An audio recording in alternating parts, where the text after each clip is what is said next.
Hello, this is Gretchen, the Verdant Crafter. Today I'm going to be showing you how to make Valentine matchbooks, or encouragement treats. I made these as encouragement treats and Valentines for my students and for my fellow coworkers. These were very fast to make and they were super simple. So the first thing I did was open Procreate, and please excuse the smudges, on my iPad. And I divided up my paper into small squares.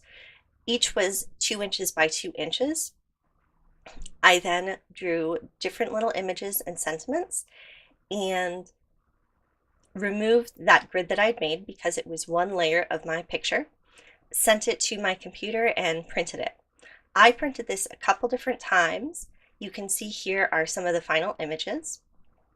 In total, I created 2 different sets, and I'll definitely add to them.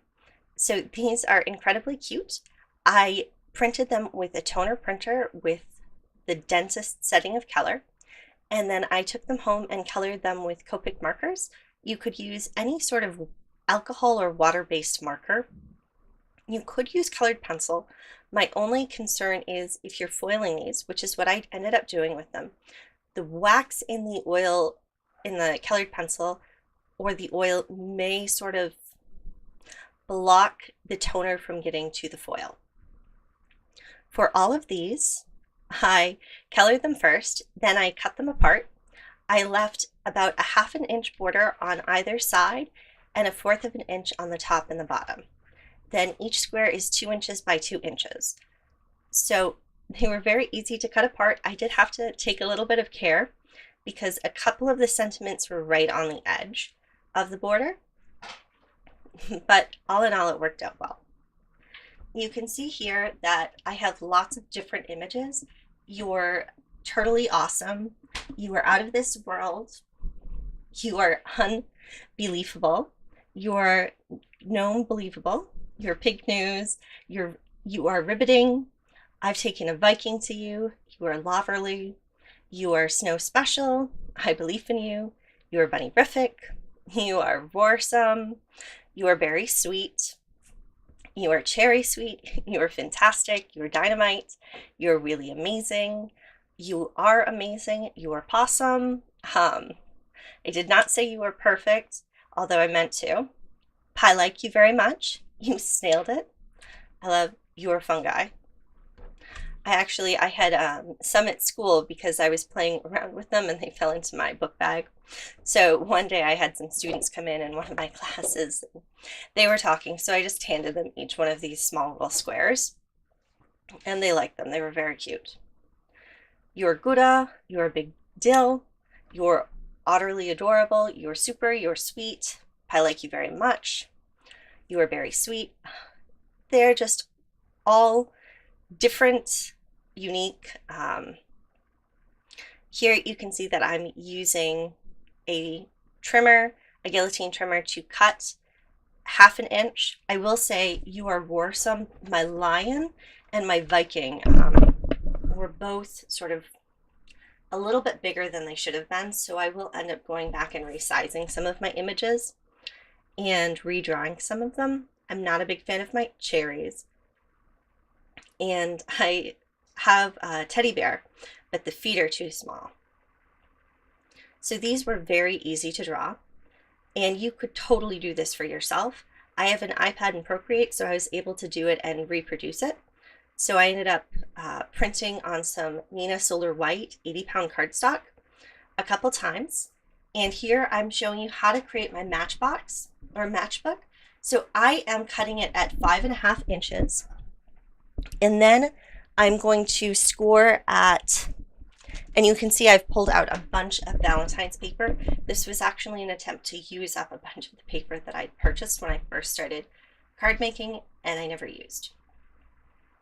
So I am going to score at 1/2 inch. Then I'm going to shift it and score at 2¼ inches from the other side. When I'm using the paper from the paper pads, even though I started out using the stylus to score things, I end up switching to my Teflon bone folder because the stylus gives really nice crisp lines, but it damages the paper a little bit more than I would like. You can see there it does. So I will put these measurements on below, but I'm scoring at 2.5 inches. I'm scoring at 2 1/4 inch from the other side, and then I'm scoring 1/4 of an inch over from that. So I'm scoring at 2.5, 2 1/4 inches, 2.5 inches, and then 5 inches. This creates a little fold at the bottom for my matchbook, and it creates a 1/4 of an inch seam allowance at the top of my matchbook. For all of these, I ended up just buying a giant bag of wintergreen lifesavers because there was a giant bag of wintergreen lifesavers on sale. You could totally do this with any sort of small candy.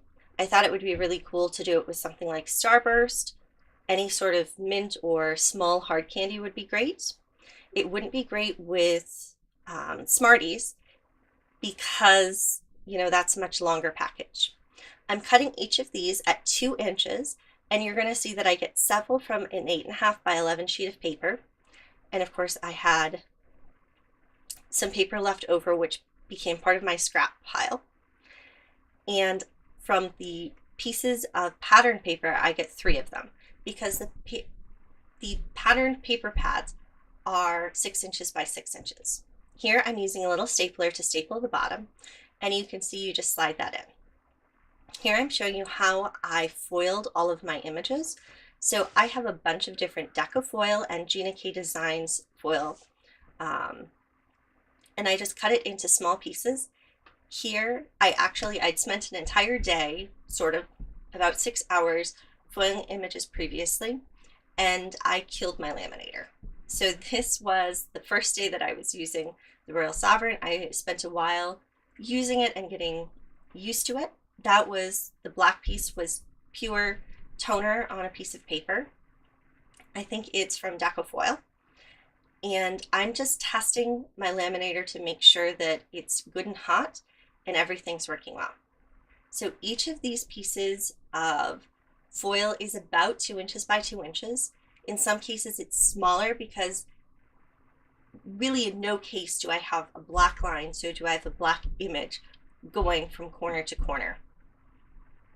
There I just have all of those pieces in a different piece of parchment paper that I'd been using with my other laminator. And this parchment paper came with the black toner sheets that I'd purchased previously. So the Royal Sovereign gave me really nice clean lines and perfect foiling. You can see there that I had a little left over, so foil had been left that wasn't adhered to toner. So I just brushed that off. Some of these do not have coloring on them, obviously, and some of these do. Now, for about the first 50, I just used pieces of tape to put these down. After that, I switched to glue because the tape had started to come up. The tape wasn't necessarily great tape, it just happened to be tape I was given and I had a lot of it. So I was trying to use it up.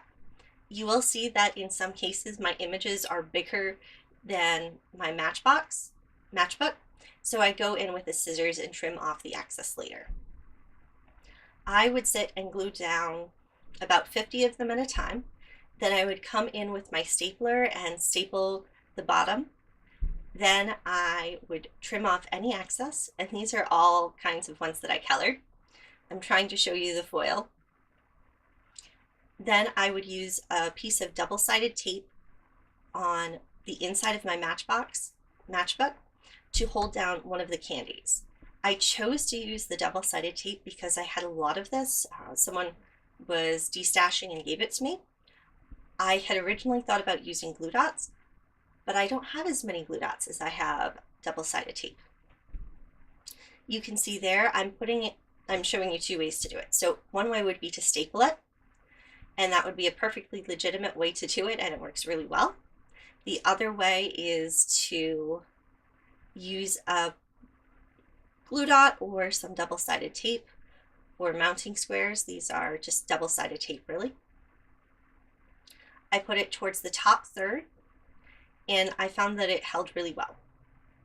So I've actually made over 179. I have 179 in a box. They're all stacked up in 3 different layers. And that's when I stopped counting. So there are more that I made because everything that I foiled, I made into a matchbook. Anything that was not foiled and not colored and not cut out did not get made and will be saved for a later date. Or honestly, I'll probably take it into school and let my students color it. Because who doesn't like something cute like this? You can see here I used all kinds of different color foil, from rainbow to solid gold to sort of the lapis color that's blues, golds, and sort of white-ish. I love the fungi. I also have some black. It's just all kinds of colors. Some of them have the white background and some of them have the Valentine's color. These are incredibly easy to make. You can make tons of them in an afternoon. And thank you so much for watching. I hope you have a great day. Bye.